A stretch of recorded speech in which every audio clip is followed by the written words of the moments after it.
Hello, it's PSYCHOCORE, how self-pleasure destroys your inner power. I'm about to share something you probably don't want to hear. That private activity you engage in when the lights go out thinking nobody's watching. That automatic behavior you repeat is systematically destroying parts of your consciousness you never knew existed. This isn't some harmless routine or simple nighttime relaxation. It's a silent ritual that has embedded itself like a parasite in your willpower, slowly stealing something far more precious than physical energy, your capacity to master yourself. Right now, you might feel tempted to dismiss this, thinking I'm being dramatic. But notice that subtle tension in your stomach as you listen. Notice how your breathing shifts even though you're alone. Deep down, something recognizes the truth in what I'm about to reveal. This isn't fabricated content. It's the reality you've been burying under layers of excuses and justifications for years. Picture this. Every time you engage in self-pleasure, your brain initiates a gradual self-destruction sequence. In those moments, you believe you're regaining control, releasing tension, giving yourself relief. The harsh reality is that you're feeding a void that consumes your discipline, mental sharpness, and drive for self-improvement. Nobody explains this because we exist in a culture that prioritizes comfort over honesty, constantly reinforcing that it's natural, universal, insignificant. But this very normalization is the most effective snare. Listen closely.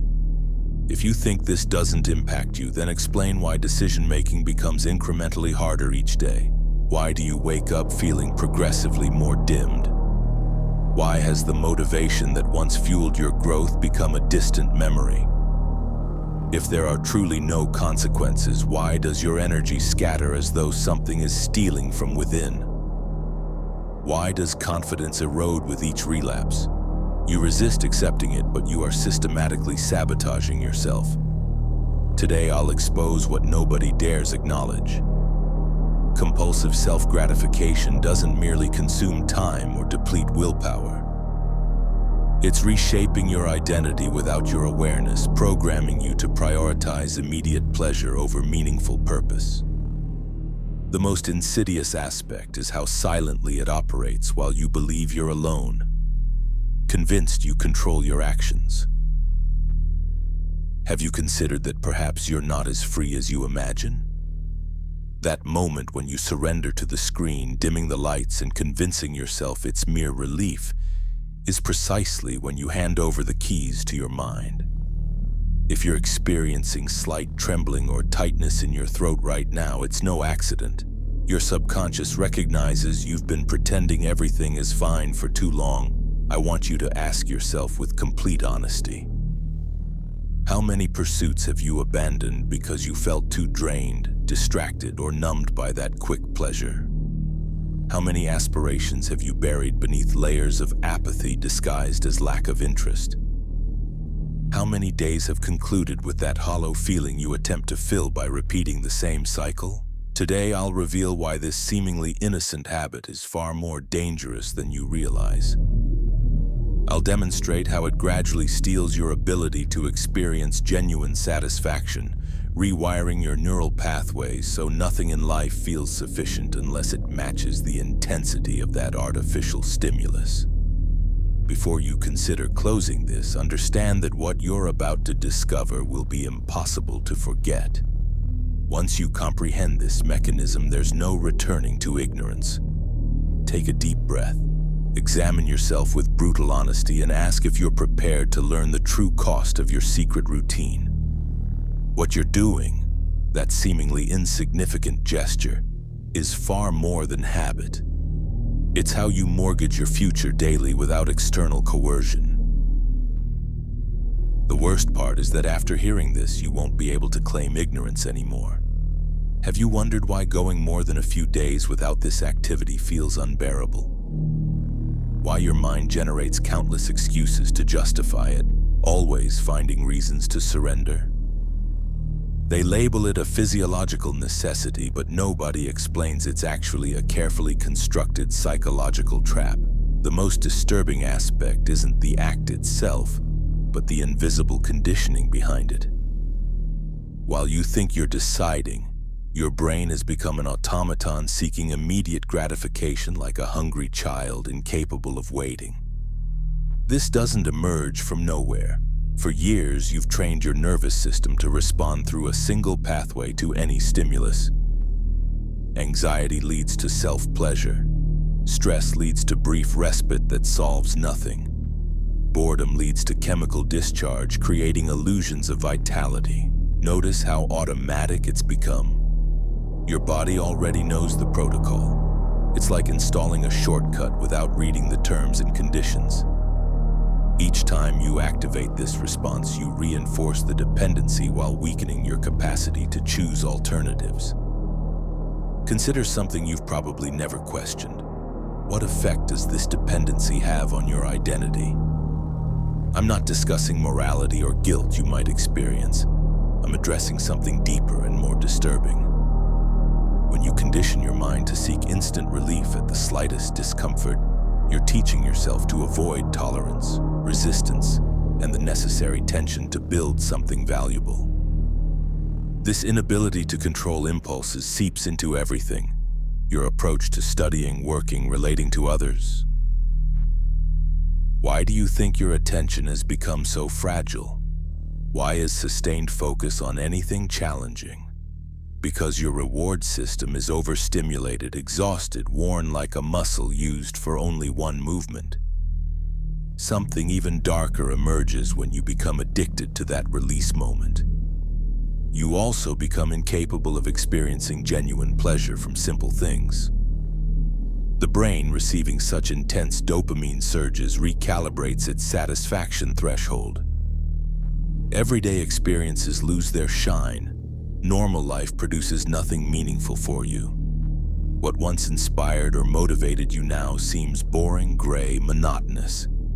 It's not because life changed, but because you've atrophied your sensitivity. Wonder why everything feels so difficult? Why every project seems endless? Because your mind is calibrated for immediate and grotesquely easy rewards. The consequence is devastating. When something requires patience, discipline, or consistency, you perceive it as worthless. You surrender before beginning, not because you're weak, but because you've trained your brain to despise any process that doesn't promise instant gratification. There's something even more perverse in this process that most people never acknowledge aloud. Compulsive self-pleasure isn't just an escape, it's a substitute. An emotional band-aid applied whenever you face your own loneliness. The most painful aspect isn't the act itself, but what it reveals. Your inner life is so eroded that you need constant anesthesia. Doesn't this disturb you? Doesn't it create vertigo thinking you've replaced the possibility of a fulfilling life with a cycle of empty stimuli? If you think this is everything, we haven't yet reached the core of the matter. Ask yourself with brutal honesty, who would you be if tomorrow the possibility of self-pleasure disappeared? How long before you'd feel anxiety, frustration, anger, or even fear? How many layers of your personality depend on that secret routine? You may never have considered this, but the answer will haunt you after this video ends. That dependency proves you're not as free as you'd like to believe. You're enslaved to your own chemistry. The adult industry knows this. Algorithms know this. That's why they present increasingly extreme, invasive, perfect, and fake content daily. They understand your brain is programmed to constantly seek more, to increase the dose, to find stimuli that momentarily make you feel something matters. Meanwhile, your genuine sensitivity withers. Your ability to truly love, commit, and be present evaporates. When you've trained your mind to become excited by the unreal, human interaction seems insufficient. Here's where the real problem begins. When fantasy surpasses reality, there's no return without titanic effort. You stop desiring real people, feeling curiosity about your surroundings, exploring your own limits. Authentic intimacy becomes uncomfortable, too imperfect, too slow. Then you fall into the ultimate trap, preferring fiction over commitment, edited clips over human contact. Why? Because fantasy demands nothing from you. It doesn't question you, demand growth, or force you to confront your insecurities. It's a refuge with no apparent cost, until you discover it has cost you everything. Examine yourself honestly and ask, how much are you willing to lose by continuing to deny this reality? While you convince yourself it's normal, just innocent release, your life fills with absences. The absence of purpose, vitality, courage, authentic joy. Each time you surrender to that impulse, you accept a smaller, more numbed version of yourself. You know this. You felt it in the uncomfortable silence afterward when euphoria fades and only that bitter echo remains in your chest. That feeling is the clearest sign something isn't right. But if you've reached this point, if you've endured listening without seeking distractions, it means part of you refuses to remain imprisoned. Maybe it's small, maybe weakened, but it's still alive. That part deserves better than cycles of hollow pleasure. It deserves to recover the ability to marvel at reality, to rebuild the strength you lost each time you chose the easy shortcut over uncomfortable effort. Now tell me, will you continue feeding that version of yourself that can't tolerate the slightest discomfort? Or will you dare face the vertigo of a life without shortcuts? This is the moment you decide whether to remain a passive spectator of your own decay, or reclaim the control you surrendered. Nobody can force your choice. But when you turn off this video and find yourself alone with your thoughts, remember this. You are not innocent of what you allow to destroy you. If today you decide to open your eyes, what you do from now on will define your true identity. While you listen to all this, there's something you may not have considered yet. The relationship between your secret habit and how you perceive yourself daily. It's not just a biological or brain chemistry issue. There's a much deeper corrosive impact that filters into your perception of your own worth. Every time you fall back into the same cycle without realizing it, you reaffirm a silent message your mind records with surgical precision. That you don't trust yourself. That you're incapable of keeping promises you make, that your word is worth less than a moment of cheap pleasure. That message doesn't disappear when you close the tab or clean up. It remains, lodging in your consciousness like a shadow that grows with each repetition. Are you surprised that maintaining real commitments feels so difficult? Do you think it's coincidental that self-discipline seems nearly impossible? Why do you think that dense laziness settles in your body whenever you attempt something that truly matters? Because part of you has learned you always have an escape route, a secret button to press that fools your brain into thinking everything is fine. The problem is this button doesn't just anesthetize tension, it also kills ambition. There's something else nobody mentions. That inability to control impulses isn't a character flaw, it's training. For years, you've practiced surrender. You've rehearsed giving up. You've become an expert at postponing discomfort and accelerating reward. And with any training, your mind eventually makes it so automatic you don't even realize it's happening. Visualize for a moment the accumulated effect of these years of repetition. Don't think about a single day or particular night. Think of all those moments combined. Every click, every video, every fantasy. How many hours of your life have you given to pleasure that never improved you? How much attention have you devoted to images of people whose names you don't know?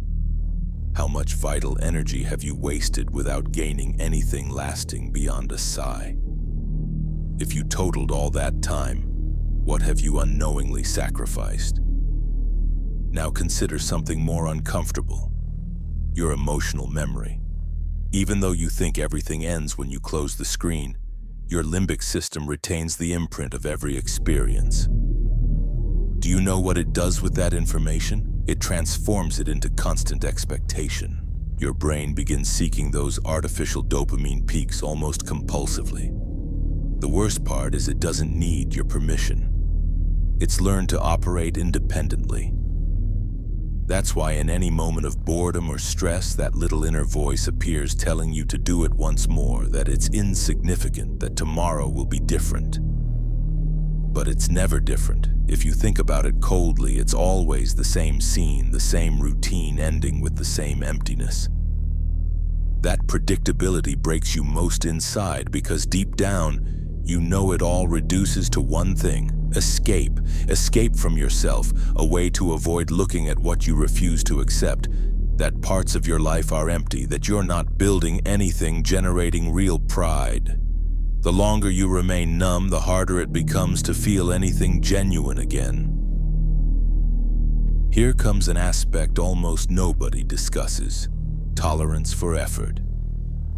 When you become accustomed to obtaining immediate rewards, your tolerance threshold for effort collapses. What once seemed like interesting challenges now appear unbearable.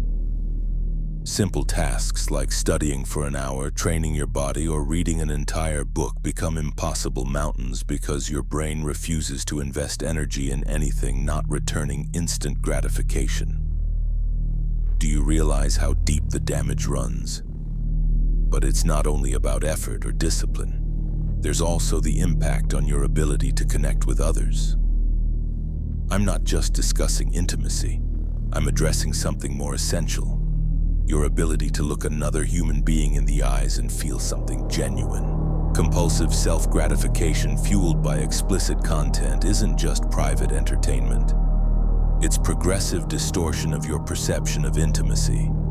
It transforms you into a passive spectator, a perpetual consumer who becomes excited by prefabricated perfection while feeling increasingly unable to share vulnerability. What happens when you spend years training your mind to associate pleasure with isolation? Exactly. When the real moment arrives, the human moment, it feels uncomfortable, too raw, too unpredictable. Many flee again because it's easier to return to what you know. The screen, the unchanging script, the pleasure demanding nothing from you. The tragedy is that each time you do this, you confirm preferring comfort over real life, surrendering your right to feel something deep because you decided emotional effort isn't worthwhile. So tell me, what remains when you turn everything off? When the screen goes dark and you're yourself again in your bed with shortened breath and that mixture of relief and disgust haunting you like a specter. What's left of your will, dignity, dreams? Where's the desire to build something? In what corner did authentic growth hide? If you've made it this far, it's because part of you resists complete death. That part feeling disgust, shame, pain. Don't silence it. In that discomfort lies the seed of your redemption, the sign you're not yet a complete slave, the sign you can still choose a different path. When you turn off this video and find yourself alone with your thoughts, remember, it's not self-pleasure slowly killing you. It's the lie you tell yourself nightly to avoid feeling the emptiness you've been creating. If you have courage to examine it without anesthesia, you'll discover all that pain is actually the most urgent call you've ever received in your life. If right now you're feeling that mixture of vertigo and curiosity, if you notice your pulse quickening and part of your mind begging to change subjects, congratulations. You've just found the threshold separating those who remain asleep from those who dare awaken. The most uncomfortable part of this entire journey isn't realizing you've been enslaved to tiny, lonely pleasure, but understanding nobody will rescue you. There's no external savior, no miracle method freeing you overnight. The only thing that can transform this dependency is your own decision to stop living as a spectator. Here, at this exact point, I want you to consider something rarely mentioned: invisible dignity. That silent strength you feel when you can look at yourself in the mirror without turning away. Dignity isn't built with pretty words or empty self-help. It's born in those tiny moments when you choose to resist the impulse, when you decide you won't give another victory to the part of you that settled for satisfaction crumbs. Every small victory against your habit isn't just triumph over flesh. It's an act of rebellion against that version of you that accepted mediocrity. Now ask yourself something few have courage to consider. What would happen if starting today, you decided your intimate energy isn't a curse requiring daily drainage, but power you can transmute? I know it sounds strange, even uncomfortable, but I challenge you to contemplate this. What would happen if you used that energy you waste on screens today to create something making you feel proud? Maybe initially your entire body will tremble. Maybe anxiety will want to devour you. But behind that panic lies territory you've never explored. A place where brain chemistry isn't a chain but fuel for your wildest ambitions. Reality is nobody discusses this because we live in a world fearing intensity, preferring docile men and women, anesthetized and addicted to bright screens. But you don't have to be just another one. You can be the one who decides to stop this consumption machine and craft a new narrative.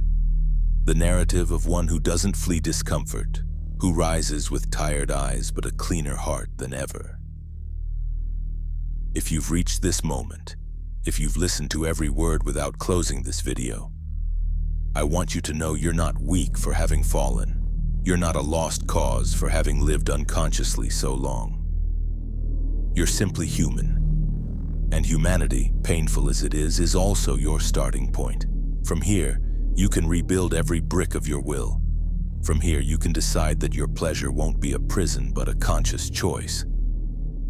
Before closing this screen, take a deep breath. Look around. Observe your room, your hands, your silence. And remember this.